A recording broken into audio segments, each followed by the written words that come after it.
Welcome to Mitten Music.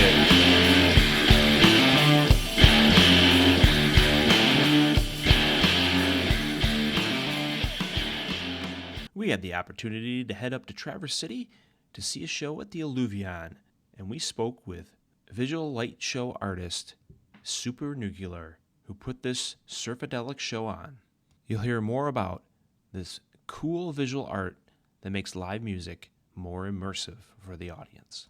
All right. So, Jeff. Ryan, we are at the Alluvion. The Alluvion. First time here. And we've got Matthew Stafford, otherwise known as Super Nuclear. I didn't know that was your last name. I was like, are you joking? No. His name's Matt Stafford? He doesn't play football. Oh, that's what I thought. He does amazing things with visual He arts. does freaking badass things. Yeah. So the first time we saw you was at the Pyramid Scheme a couple years ago.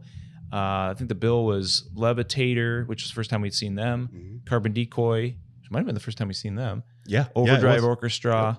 And I don't know if Ficus was on that bill or not. Was it Lucius Fox? No, I think it was Ficus. Yeah, Ficus. yeah. I think Ficus is the one who headlined it. Yeah, They're the 'cause ones who hired me. I remember Carbon Decoy saying Ficus pulled them in and kind of got them into the thing. Yeah.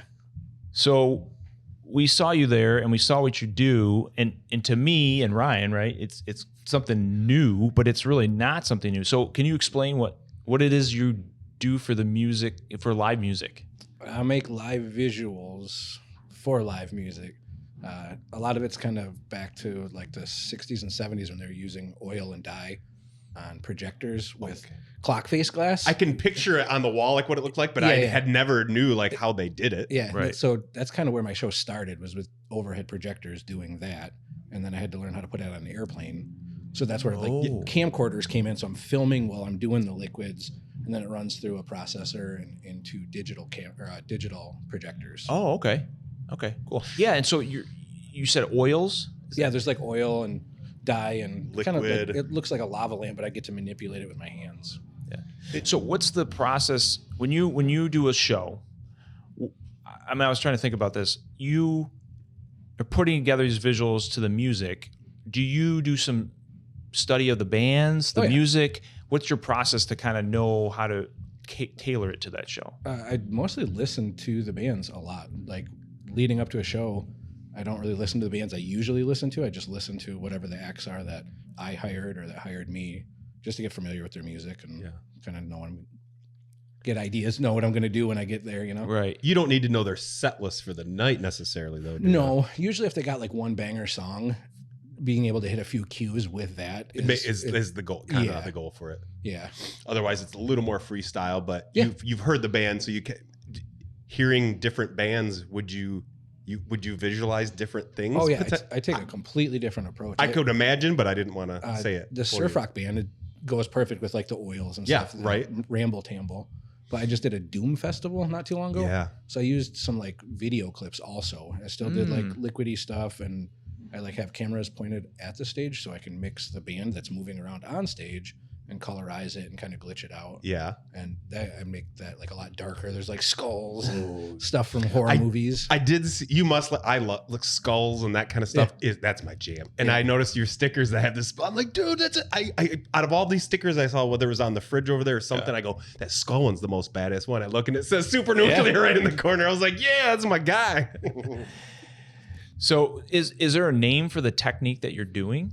Well, liquid light show is like when I'm using the liquids, but I don't know, just live visuals. I try to like emphasize that it's a live performance thing. That yes, there's sometimes some clips that I've used. Like I'm gonna use some surf clips from like cheesy old surf movies tonight, but it's still like all mixed and not even edited, just manipulated live. Yeah. So just live visuals, I guess, is kind of what me and my peers call it. Sure. Yeah. Do you have like, I want to say competitors, but are there others that do what you do?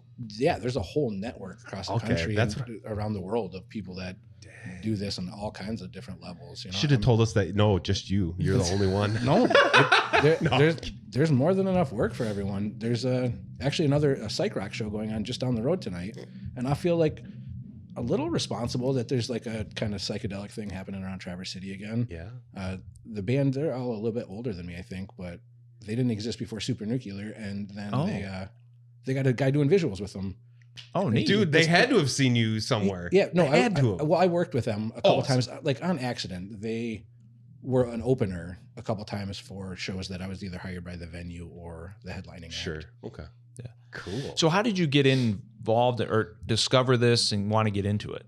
I went to a music festival in 2018 and had my head peeled back. Actually, I was at Uncle Acid and the Deadbeats. There was a stage that had just liquid light show stuff going on it. Oh. And there was like a storm blowing in from the back. And I don't know if you know anything about these guys, but they're like kind of dark and spooky. So it was perfect. It was so sick. You could only see just like the silhouette of the band. Oh, wow. And then these liquids. And there was a part where it's getting really, really heavy. And it like looked kind of like fire or hell or something, the way the liquids were manipulated. Wow. And it was like that second that I was like, wait, this isn't like a pre-recorded thing. There's somebody somewhere doing this real and in real time. You know? And got your mind thinking like, what's going on here? And my brand ADHD when I got home was just, all right, what was looking that? it up, Googling what it. was that? How do I do it? How do I let it consume every ounce of my free time? And I would imagine you're a creative person to begin with. Yeah, I tattoo full time for a living. I could have guessed, or at least you have lots of friends that are tattoo artists. You have lots of tattoos. Yeah, I like making art of all kinds. Like, kind of the messier the better. Ooh, You can't really make messy tattoos, but I make a mess while I'm making them. Yeah, fair enough. Yeah, the customer probably wouldn't appreciate a messy tattoo. Unless that's what they were asking for. It's one of those, my son drew this when he was 4. This little, and now I want it as a tattoo. Right. I guess that can float for messy. Heck yeah. So I think you also have a appreciation for music then, obviously. Yeah. And where's your influences there? What? I spent my teenage years trying to be a rock star. Okay. It's kind of like a new metal era, right? And that's when like Slipknot dropped and changed my life. I heard a dude scream through a whole song. Yep. And me and my buddies just got instruments and tried being rock stars. Some of them went on to actually be rock stars in their own right, you know? Yeah. And then I got away from music for a long time trying to figure out what I was going to be when I grow up. Was a motorcycle mechanic for a little while and then tattooer. Okay. And then once I like settled in with tattooing, like it took me, you can't really do anything else. You have to let it consume you to get good at tattooing. And once I was like comfortable with tattooing is kind of when Supernuclear became a thing that I could spend time with. Sure. Yeah. Yeah. You got to get good at the other art before you can focus on something different. Right. Yeah. So for a concert like tonight, a show like tonight, I know that you set up a lot of this and you said whether I'm hired for something or I'm hiring. So you put on things yourself. And I'm wondering, do you like that more? Is it easier? Is it harder when you have to do the work and set something up versus just being asked to come? There's different levels of it. Like this one, I don't have to deal with it. I didn't hire a sound person. There's sound here. I didn't mess with a bar. Sometimes I like have to hire all of those people if I'm doing like I did one in a church not too long ago. That was super cool, but it's way they don't have more. anything. Yeah. I had to provide everyone and everything. The communion glasses, maybe you could get some communion wine. Christ checks wafers. Yeah. They all got kind of their own rewards and pitfalls and everything. Yeah. Places that I get to go, if I get hired to go to a venue and there's an LED wall, I don't have to set up projectors. I don't have to set up screens. You connect to that. Yeah, that's usually my favorite. Cool. It's just less of everything, but still cool, fun stuff. Yeah, and still like really impactful. Like for sure. A lot of places have house projectors, but they're sized just to fit into a screen rather than like immerse the whole backdrop of the stage.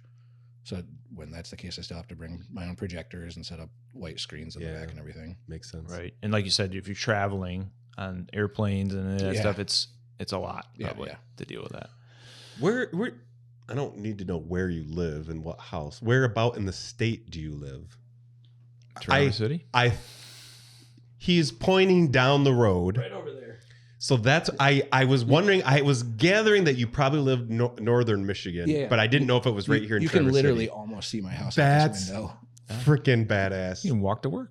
So you've probably been here a million times. The tattoo shop's only 2 blocks down that way. Oh, freaking perfect. We're just in your backyard, your hometown. Yeah. That makes us even more extra special, I feel like. Yeah. So you talked a little bit about your influences on music, but really your focus is mostly around psych rock for the most part. That's kind of your...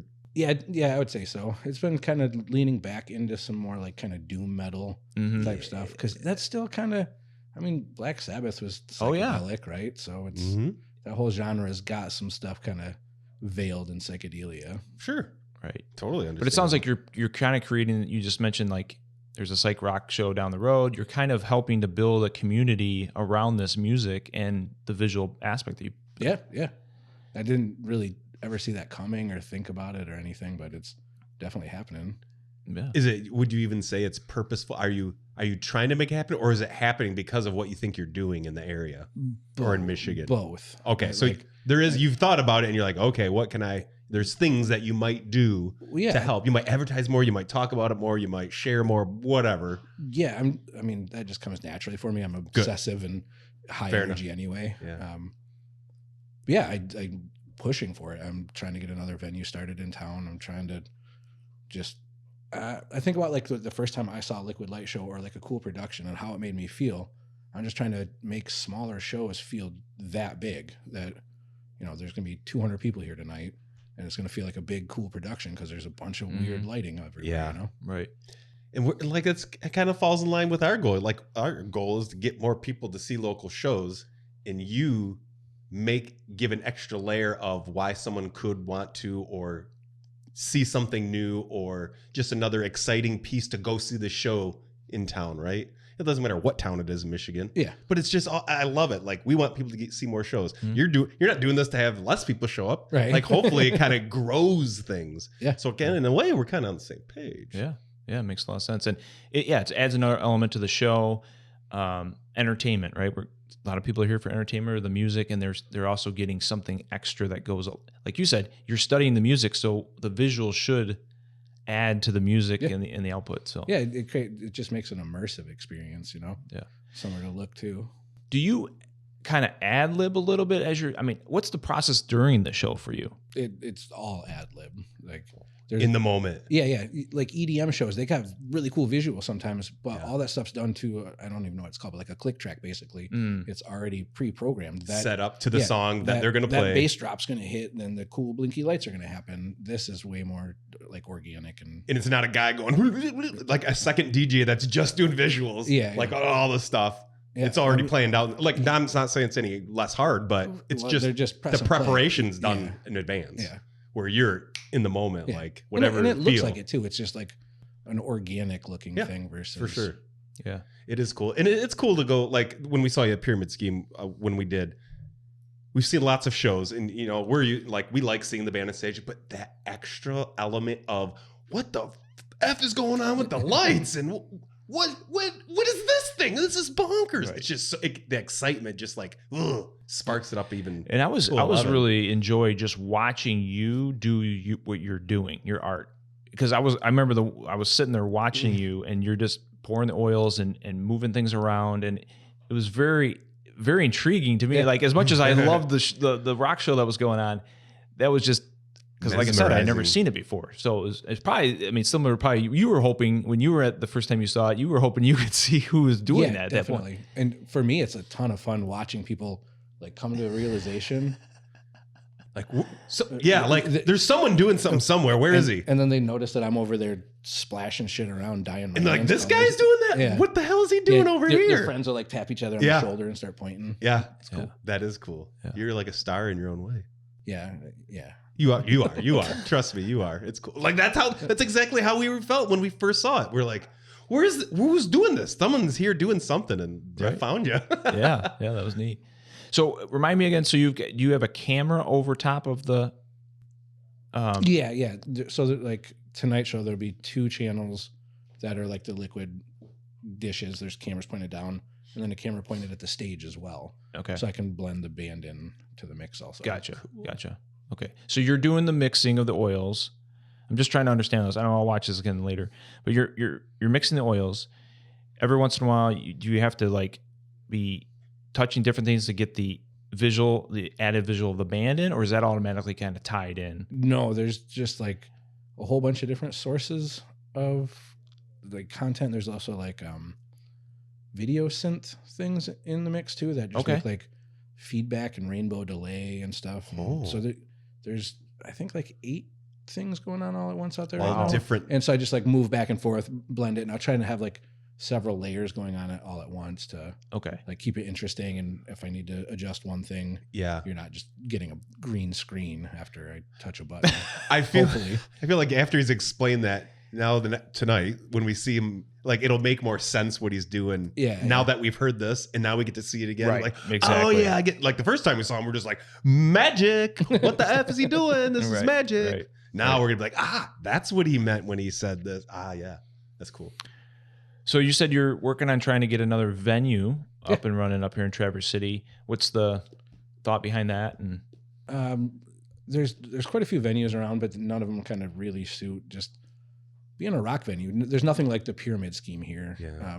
The Alluvian's great here, but it's a little more like a listening room. They're not doing standing room. It's too nice. You can't have the floor is not sticky. Yeah, it can't be too nice. This is a very nice place. Don't let the city hear that I said the floor should be sticky, because the venue that we're trying to take over has been a theater for a long time. Not a long time. It's been vacant for a long time. Michael Moore and the film festival bought this theater, renovated it a few blocks away from another theater, and like abandoned it as far as I know. And it's owned by the city. So we've got a group of us that have put together our proposal. They're due on February 4th. Yeah, next week. And, Next week. Like they talk about how they just want it to be more like an arts and culture thing, not necessarily something that's creating a ton of revenue or anything. It doesn't need to be a money-making machine. And the city council meetings, we check every box that they're looking for. I would think so, man. The group of people I'm like working on this with are not only are they like really smart, awesome people, but they're serious community members. You know, they are arts and culture. The one guy used to have the only like all ages rock venue in town until the building got bought by a big company and they kicked everybody out. And yeah. So would the city then still own the building, and then this organization would kind of help? We would rent it from them. Okay, gotcha. Yeah. But they just don't have a plan for its use right now. Right. So it's just chilling. There's several, I mean, I guess I don't know if anyone else is putting in proposals or not. Yeah. But they have to like vote and decide. Yeah, sure. It's interesting, like buildings like that, they just sit around, and it's like, it's amazing. Like they could be amazing spaces. Yeah. But somebody's got to have that vision, and it sounds like you and a group of other folks have. Yeah, I think the venue itself, if we get it set up how we would like to, would be a draw for nationally touring bands that maybe would sell out a bigger room. But like how the Machine Shop works, big bands come through the Machine Shop, but it's such a cool place to play. Yeah, it's not that big. yeah, that bands will come through. I kind of hope to do the same thing, where just, especially at a certain level, medium-sized bands don't get treated cool. No one's like, hey, we'll give you a hotel room for the night and pay you and this, that, and the other thing. Most of the times it's like they play at a bar and they're like, all right, cool, get out. Yeah, it's be here this time, get out this time. Yeah, and this is what we're going to pay you. Yeah, that's not any way to cultivate and make things bigger and cooler. That we're on the same page. Yeah, and you were saying like this venue would be more like a 300-ish. Yeah, as it sits, it's 200, but it's set up like a theater. There's seating all the way up to the screen print near. I just said print near. I've never even heard that term before. Well, I wish I wouldn't have done that. Is that old school? I don't know. I just know. It sounds like something my grandma would have said. Yeah, it does. Yeah, so we don't know what the capacity, like it's in our proposal to try and increase the capacity. Sure.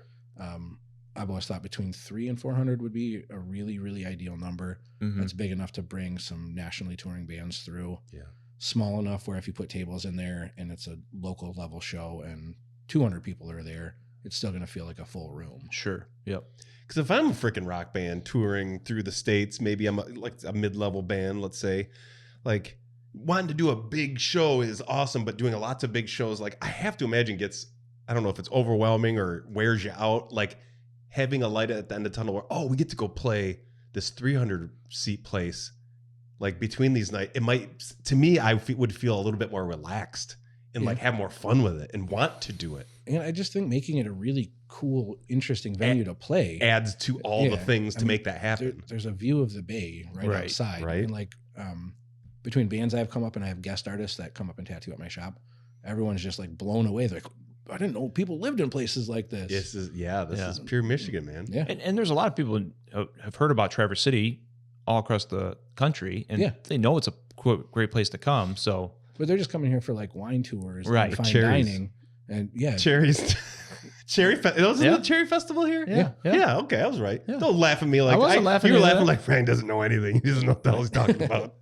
I'm joking. Now I'm putting words in his mouth. no, it's the tourism's a blessing and a curse kind of thing. Sure. It's a little bit more like, I don't know, watercolor paintings of the Bay is kind of how I view the tourism here. We work in Holland. We know, man. Yeah. Oh, yeah. It's freaking tulip city. It's just tulips all the time. Everywhere you go is tulips. Well, I'd love to have it be like, oh yeah, that's that spot that's got a cool beach and that really sick venue. Yeah. Right. Yeah. That is Well, badass. cool. Well, it sounds like you got a lot going on in the music community, and you're doing some cool stuff up here in the north. Thanks. And it sounds like, but you are traveling to different spots. You are getting pulled for the work you're doing on the visual side. Yeah. I'll get to go do festivals here and there. I was actually scheduled and hired to do Desert Days a couple years ago, which is where this all started for me. It was like the biggest, coolest thing that had ever happened to me. And then the festival was canceled. Oh. And that was like the biggest heartbreak I had as like a grown ass man. Yeah. Yeah. I don't know if I cried, but I might have. Aw, There might have been some tear shed. My name was on the same poster as like Sleep and Jack White and all these, like, it was a huge deal for me. And like, I don't know, in my little town too, the people who like think what I do is cool. Right. It was like a big thing, but then the festival got canceled. Oh, there'll be another one like that. And I do feel like when I hear your name attached to something, I'm like automatically like, what's up with, what's he doing over here? Because everything I've seen you at has been a freaking cool show that I would have gone to anyways. You just elevated it. Yeah. I'm like, so we're kind of like similar music taste. I mean, I'm sure our music tastes are very large, big range. But like, if I see your name attached to something, like, it's probably gonna be worth checking out. Yeah. Even if you've never heard the bands. I try really hard not to do anything that's going to be a bummer, or like, not that I'm like too cool to do certain things, but I've made it to a certain point where I'm not just doing any show that I'm asked to do. Well, you're doing your homework on the bands too beforehand. So. And is Michigan where you have your boundaries, or do you ever go out of Michigan to do hired? Yeah, no. Usually every year I go down to Lexington for Expansion Festival. They're trying to get back on the ground. The promoter took a new job at like a big new amphitheater down there. So he had to take a year or two off. Desert Days I was talking about is in Southern California. I was gonna say I've heard you say Desert Days, and I feel like I've heard it before, but I don't think that's a Michigan one. I feel like that's something out west. The last one that we went to, Tame Impala was a headliner. Cool. The first time we went, King Gizzard was a headliner. Actually, King Gizzard was there both times we went. Okay. Which is my creme de la creme. That's your jam. That's your jam. We were talking about that earlier. Yeah. Cool. Heck yeah. Well, thanks, Matthew. This is awesome. I'm excited to see the show tonight and what different elements and visual arts you bring to it. Because it's a different type. Tonight's a surfadelic, as we labeled it. I'm super excited about the Ramble Tamble. I've never worked with a surf rock band. It just seems like it goes with psychedelia. It does really well. Listen to their album, then it is freaking rock. Like first you're like, yeah, this is surf rock, and you keep listening, you're like, dude, this is freaking good. Yeah. It takes a second to like realize what he's doing on that Telecaster or whatever he's playing out there. He's a great. Well, and I think it's actually a good fit for you too. It's like there's really not a lot of lyrics or singing. Yeah, so I get to create the narrative too. Isn't that cool? Yeah, that's something different. Yeah. Sweet. So, cool. Well, thanks again. Yeah, thank you guys. Appreciate you guys being here and doing this. Good luck. Sure. Thanks. If you like this episode, make sure to subscribe. And also check out our website, themittenmusic.com. Sign up for future information. And also check out our social clips on Instagram, TikTok, Facebook, and YouTube. Make sure to tune into our next episode to figure out where we're going next in Season 5.